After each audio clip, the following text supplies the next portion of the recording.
edition of the 2024 MLB Draft Spotlight Show. And boy, did the game power show up for this episode. My man, Summerville's own PJ Morlando. PJ, welcome to the show, man. How you doing? Thank you so much for having me, man. I'm really excited.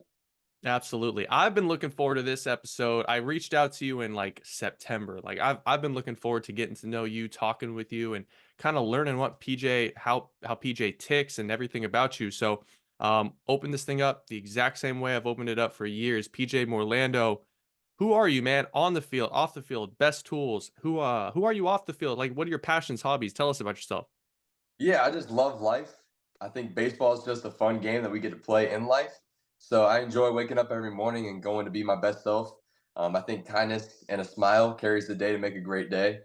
That carries onto the baseball field as well. Being a good teammate, picking others up, is going to make you a better player. Going out there and kind of competing with your teammates and just trying to make each other better. That's what baseball's about. So yeah, it's basically that's basically what we do. I've heard rave reviews about you personally in the dugout and in the community. Like how much pride do you take in being a team player and not just, the guy that is getting talked about in draft circles? Yeah, again, I just enjoy it. Going everywhere with a smile on your face is kind of contagious. So I've just carried that on and off the field. Good, bad days. The smile never changes. You'll always have that. So it's just a good way to kind of have a good mentality throughout the day. What's your best tool? I mean, everyone talks about the bat, but do you see that as your best tool? Yeah, absolutely. I think my hit and power tool is, I think it's uncommon. I really do enjoy going out there and just swinging the bat. That's what I've done my whole life. So, being a good hitter that's all it kind of takes to get. And right now, I'm trying to be the best fielder as I can be. This off season, I've really busted my tail and trying to work on speed, mobility, twitch. And right now, I'm trying to be the best center fielder that I can be. And at the end of the day, that's going to be making me a better teammate to help my pitchers up there and not only hitting but going to make some plays for them. So Yeah, man, you look lean, you look physical, you look strong. You yeah, look like you're ready for the spring. And actually, that's a good opportunity for me to say I gotta take full responsibility for this. I have had you listed on our draft board as a first baseman going back to last summer. Right or wrong, that is on me, man. It sounds like you're gonna play center field for Summerville. It sounds like you have really kind of put in the work this winter to be efficient and productive out there. Talk about how much defense means to you. yeah, absolutely. I've been a catcher basically my whole life. My grandfather was a 15-year professional baseball player, 10 years big leaguer. He was a catcher, third baseman. So growing up, I always wanted to be a catcher. I have a Silver Glove minor league catcher award sitting in my room. So it's just inspiration. I moved over to shortstop. Then I was a pitcher, and I kind of just played every single position growing up. I always played two ages up until I got to 12U, if I could be corrected. But I played second and shortstop when I was on the smaller side. And after that, I translated to the outfield, corner outfield, and I was like, "This is fun," but I couldn't imagine how fun center field is. And I got a chance there last spring playing there for Somerville, and I just enjoyed it, man. Working with the left and right fielders of just trying to align them based off the hitter or based off the guy who's throwing on the mound. Man, I've really enjoyed it, and so I just put my head down and trying to bust my tail to be able to hold that spot. Kind of gives you the ability to be quarterback still, right? You stay up the middle of the field, you're still calling the shots a little bit, helping guys around you. I feel like I'm a catcher, but I don't have to squat. Catcher, but you get to run a little bit. Exactly, exactly, exactly. Not so bad on the knees. Um, Right. so talk to me about the last 3 or 4 years, PJ, because you're a guy that has been in the spotlight, if you will, in terms of draft boards, high school rankings since you were like a freshman in high school. And it's afforded you opportunities to be on different shows and sponsorships and different things that you are kind of involved with. What's it been like being PJ Morlando for the last 12 months? Has it just been a whirlwind? I've just been having fun. Again, this isn't a job. It's a game that we get to play. And fortunately God put me on this earth to honestly play baseball. This is what I enjoy to do. I feel like I just belong on the baseball field. That's just my empty place. I get to go out there mental free and go compete and go hit some baseballs pretty far. So yeah, I've just enjoyed it. I've taken it all in. The home run derby was unreal, and hitting in front of that many people, 60,000 people, hitting in front of all those MLB stars, it kind of just made me feel like I belong there. Made me just kind of relive some dreams I've had in the past of hitting a home run derby. And fortunately enough, I get to win it at 18 years old and kind of carry on that dream every single night. I remember that night when I got the trophy. I just laid there. I posted it on TikTok or something, but I was cuddling the trophy and just reliving the dreams because I never imagined that being, reality, but here we are. So it's been really fun. It's really awesome to spend the last year with my family. My dad's 20 years Air Force, so he was deployed for about, I would say, 4 or 5 years of my life. And him being home and we get to spend it the last year together. It's been really special, and we've enjoyed it a lot. No, I was at T-Mobile Park that night, and I was watching you launch balls, and saw you put one off the glass at the Hit It Here. What used to be the Hit It Here Cafe. Not a lot of dudes hitting a ball that far, let alone in a home run derby. Um, Surreal moment for you, yeah. Just like that. That was the pinnacle of amateur baseball. Absolutely. Yeah, absolutely, man. All right, so let's talk a little bit about adversity. So, what's the most adversity that you've had to face so far over the last couple of years, and how'd you deal with that?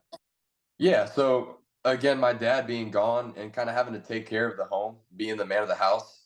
I have two girls who miss their father. Well, mom missing the dad, but same thing. And so I had to take care of them. My sister was starting school and kind of taking her around the school. I just remember in fifth grade, I was opening up her car door because I had to get there early, and she get to sleep in a little bit. Um, but just kind of welcoming her to school, and now I get to relive that right now. She's a freshman as I'm a senior, and I drive her to school or she'll come drop her stuff off in the truck. And, it kind of makes me teary eyed because I just dreamt of this day of spending it with her. She's my best friend. And so I don't know, man. It's been really special, though. Now I get to teach her how to drive. So That's epic, it's, man. it's been special. It's been special. Yeah, that's amazing. That's amazing. Um, so what's left for PJ Morlando in terms of development? You put in work this winter, and you already were a polished product last fall. Like, where are you looking to improve over the next 5, 6, 7 months as we go through the spring? Yeah, absolutely. So this offseason I gained about 15, 20 pounds of straight muscle. I've been working with Josh Wright out of California. Shout out. That's Hmm. my guy. Yeah. And he's been a biggest blessing, man. I've been really working it. It's a little bit different workouts than I'm used to doing. I'm used to going in there and squatting the big football weight, but it's a lot of body weight, and it's got me very loose, just mobile, twitchy, and I'm really excited to show it off this spring because right now what I can see on the baseball field is it's really paying off, and I'm just thanking God that I was able to kind of stay consistent and push on to this spring. When you just because I know that the numbers are probably gaudy, when you train, do you like to do the data? Do you like the hit tracks? Do you like oh, that one went 480, that one went 490? Like, is that up your alley? I mean, I think the data is really cool. I think technology is going to make us better baseball players. But in reality, I really enjoy old school T work drills. I like to do the drills and not kind of listen. I like to actually perform them. But I went over to Hit Tracks last night and was going to hit, and I think there was one ball I hit 113, and it went, I guess, like 411 or something like that.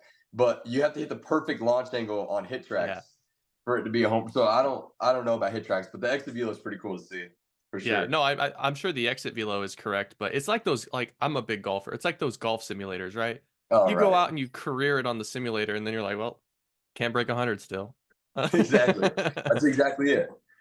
Okay, man. So looking forward a little bit. So I've seen that you've done some pro days. You've hung out at South Carolina a little bit this spring. What was it about the Gamecocks, man? What is it about South Carolina that draws you in? Well, the powerhouse with Monty Lee in Kingston is pretty special. I mean, there's not any place in the country that can really compete with that. There's been some really good hype about it this year, and so they're going to show off, man. They're gonna be a really good squad this year. So what they're about to start is going to lead into next year. So going to college or not, we're going to have a really good squad, and it's going to put kind of a highlight onto us. And so I'm really excited to see what they do this year, just to look forward to next year. It's gonna be pretty exciting. So you said going to college or not. Obviously, you're a name that has been getting attention by scouts, been getting attention by the industry.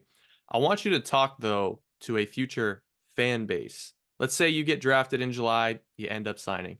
What is that fan base, not the organization? What's that fan base getting? What's that community getting in PJ Morlando? Well, they're getting a really loyal person wherever I go, I really want to be like the franchise guy. I think the coolest thing in baseball is seeing a whole stadium filled with your jersey. I think that's the coolest thing, prettiest thing. It's awesome. But I promise you that if you have a son or daughter and they walk up, they're gonna get an autograph or something to go home with. I always promise that because I just remember going up to Mike Trout in Tropicana watching a Rays game, and I remember just sitting there begging my mom for a signed baseball, and he came over and signed one, and it's just really cool. It's really cool to see that happen. That's a big guy to look up to, and he's over here signing baseballs for kids. So always kind of gave me that inspiration to do the same. Is it weird to think that you might share the field with Mike Trout, 4 years from now? Don't tease me, man. I wish. It's possible. Are you That going to be guy's that guy that awesome. walks up to Mike and you're like, "Hey, Mike, I don't know if you remember this. I was 13 and you signed a baseball." Are you going to be that guy? I mean, I don't know. I look a little different. I actually grew out my hair. I was a buzz cut guy, so I doubt he'll remember me. But we'll see. We'll see. Maybe I probably would. All right, flip side, you're talking to scouts, you're talking to teams. What's an organization getting by adding PJ Morlando?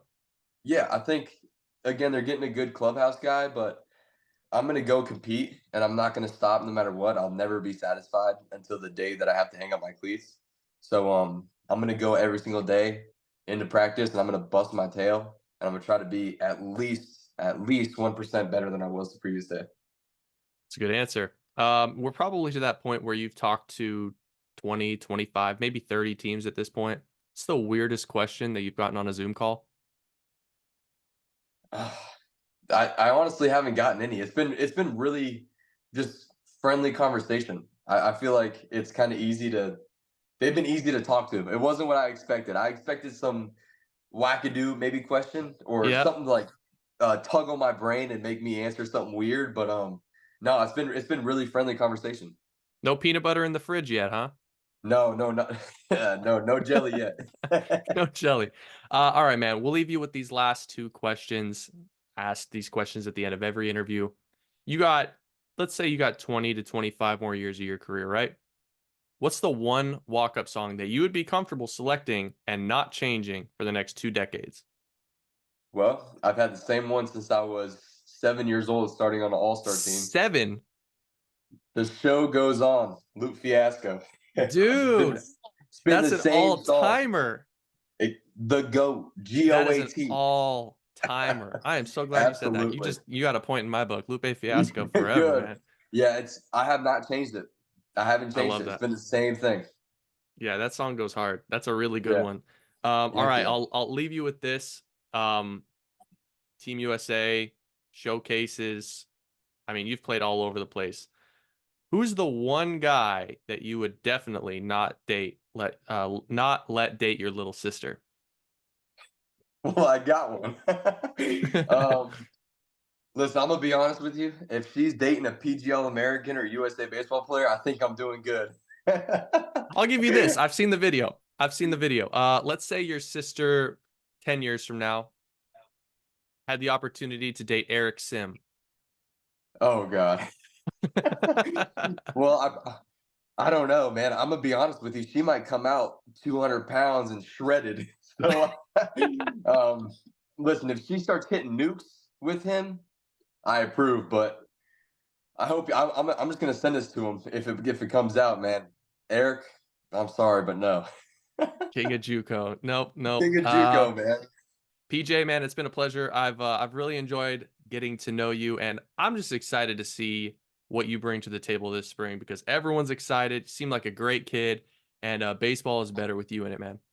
Man, I really do appreciate you, and I appreciate you having me. This was really fun.